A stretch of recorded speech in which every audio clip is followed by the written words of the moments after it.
નમસ્કાર દર્શક મિત્રો, ચંચળ ન્યૂઝ પ્રસારિત આપણું ગુજરાતમાં આપ સૌનું સ્વાગત છે. હું છું સંજય ઉપાધ્યાય અને સમાચારોની શરૂઆત કરીએ અત્યાર સુધીના મુખ્ય સમાચારોથી. ગુજરાતમાં આજે સવારથી જ અનેક વિસ્તારોમાં ધોધમાર વરસાદ વરસી રહ્યો છે. હવામાન વિભાગની આગાહી પ્રમાણે આજથી 7 દિવસ ગુજરાતમાં કેટલાક વિસ્તારોમાં અત્યંત ભારે વરસાદની આગાહી આપવામાં આવી છે. જ્યારે કેટલાક વિસ્તારોમાં માછીમારોને 2 દિવસ સુધી દરિયો ન ખેડવા માટે પણ જણાવવામાં આવેલ છે. અમદાવાદના હવામાન વિભાગના ડાયરેક્ટર A.K. દાસના જણાવ્યા પ્રમાણે ગુજરાતમાં offsite trough cyclonic circulation western disturbance સક્રિય થતા વરસાદ વરસી રહ્યો છે. ગુજરાતમાં 2 દિવસમાં કેટલાક વિસ્તારોમાં અત્યંત ભારે વરસાદની શક્યતા છે. આ સાથે માછીમારોને 2 દિવસ દરિયો ન ખેડવા માટે પણ જણાવ્યું છે.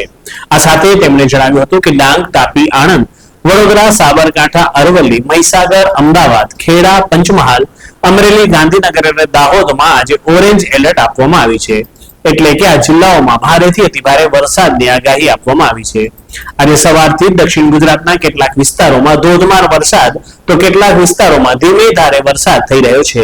આજે સવારે 4 કલાકમાં સુરતના ઉમરપાડામાં સૌથી વધુ 14 ઇંચ જેટલો વરસાદ નોંધાયો છે. છેલ્લા કેટલાક દિવસથી ગાંધીનગરમાં વરસાદે વિરામ લીધો હતો. થોડા વિરામ બાદ હવે આજે વહેલી સવારથી જ વાતાવરણમાં પલટાની સાથે વરસાદ મન મૂકીને વરસી રહ્યો છે. આ સાથે અમદાવાદમાં પણ વરસાદે જોરદાર બેટિંગ કરી છે, જેથી નીચાણવાળા વિસ્તારોમાં વરસાદી પાણી ભરાતા જોવા મળ્યા છે. રાજ્યના પાટનગર એવા ગાંધીનગર જિલ્લામાં પણ આજે વરસાદ મન મૂકીને વરસી રહ્યો છે. હવામાન વિભાગની આગાહી અનુસાર હજુ પણ ભારેથી અતિભારે વરસાદની આગાહી કરવામાં આવી છે. અમદાવાદની વાત કરીએ તો અમદાવાદમાં પણ હાલ ધીમી ધારે વરસાદ વરસી રહ્યો છે. એકાએક પવન સાથે આવેલા વરસાદના કારણે અમદાવાદમાં કેટલાક નીચાણવાળા વિસ્તારોમાં પાણી ભરાઈ ગયા હતા, જેના કારણે વાહન ચાલકોને ભારે હાલાકીનો સામનો કરવો પડી રહ્યો છે. આ સાથે શહેરના કેટલાક અંડરબ્રિજમાં પણ પાણી ભરાતા ટ્રાફિક જામના દ્રશ્યો જોવા મળ્યા હતા. સ્ટેટ જીએસટી વિભાગ દ્વારા ફેસ ઓથેન્ટિકેશન એપ્લિકેશન લોન્ચ કરાઈ છે.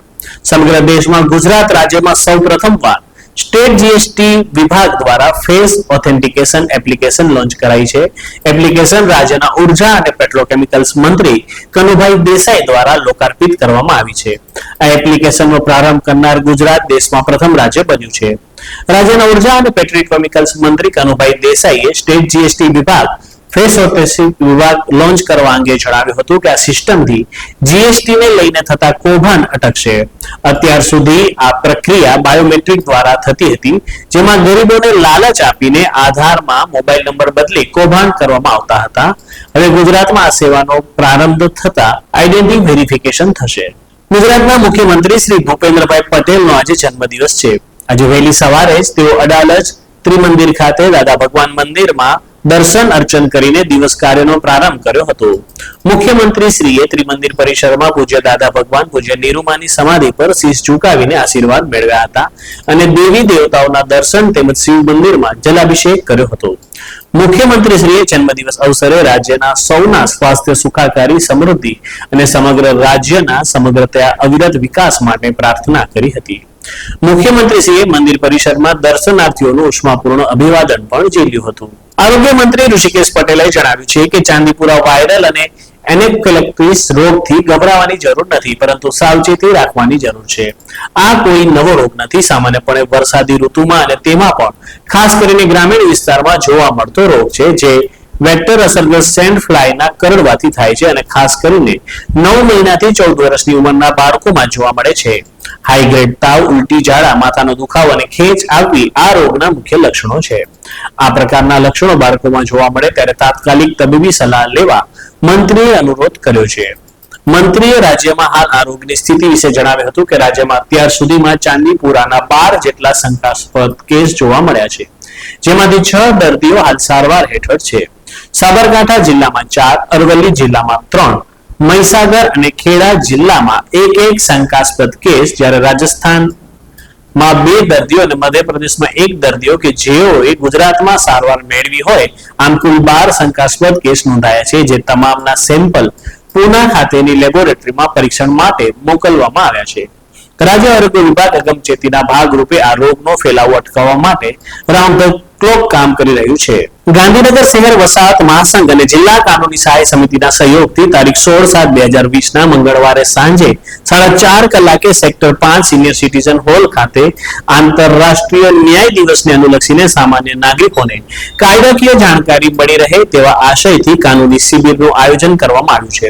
આ શિબિરમાં ડિસ્ટ્રિક્ટ કોર્ટના જજશ્રી તથા જુદા જુદા વિષયના નિષ્ણાંત વિદ્વાન વકીલશ્રીઓ કાયદાકીય માર્ગદર્શન આપશે. આ શિબિરમાં ગ્રાહક સુરક્ષા, રેરા રાઇડર, લેન્ડ ગ્રેબિંગ કાયદો, રાઇટ ટુ એજ્યુકેશન, માનવ આયોગ, મહિલા આયોગ વગેરે પર નાગરિકોને કાયદાકીય માર્ગદર્શન પૂરું પાડશે. આથી શહેરના નાગરિકો, આગેવાનો અને સિનિયર સિટીઝન વસાહતી ભાઈ બહેનોને મહિલા મંડળના સભ્યોએ આંતરરાષ્ટ્રીય ન્યાય દિવસની ઉજવણી કાનૂની શિબિરમાં ઉપસ્થિત રહેવા માટે આમંત્રણ પાઠવાયું છે.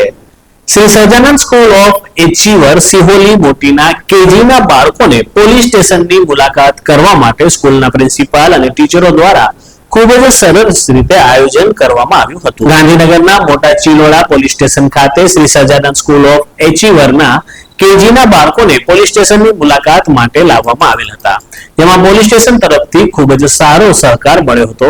જેમાં પોલીસ સ્ટેશનના પીએસઓ શારદાબેન અને ધીરુભાઈ, શર્મિષ્ઠાબેન, ધીરુભાઈ, જશુભાઈ, કુસુમબેન, પ્રવીણભાઈ અને અન્ય પોલીસ સ્ટાફનો ખૂબ જ સહકાર મળ્યો હતો અને બાળકોને lockup, writer room, PSO room અને પોલીસ સ્ટેશનની માહિતીઓ આપવામાં આવી હતી. અને વિશેષમાં ચિલોડા સર્કલની બાજુમાં પીએસઆઈ કે.આર. બામણિયા સાહેબશ્રીએ ટ્રાફિકના નિયમોની સમજણ બાળકોને આપી હતી. સર્વે બાળકોને અભિનંદન પણ પાઠવ્યા હતા અને તમામ બાળકોને ચોકલેટનું વિતરણ કરવામાં આવ્યું હતું. તો દર્શક મિત્રો, આ હતા અત્યાર સુધીના આપણું ગુજરાતના સમાચારો. આપ પણ આપની આસપાસ બનતી ઘટનાઓ અને ખાસ કરીને ગાંધીનગરમાં ખૂબ જ મહત્વના કાર્યક્રમોની નોંધ અમારા સુધી પહોંચાડી શકો છો.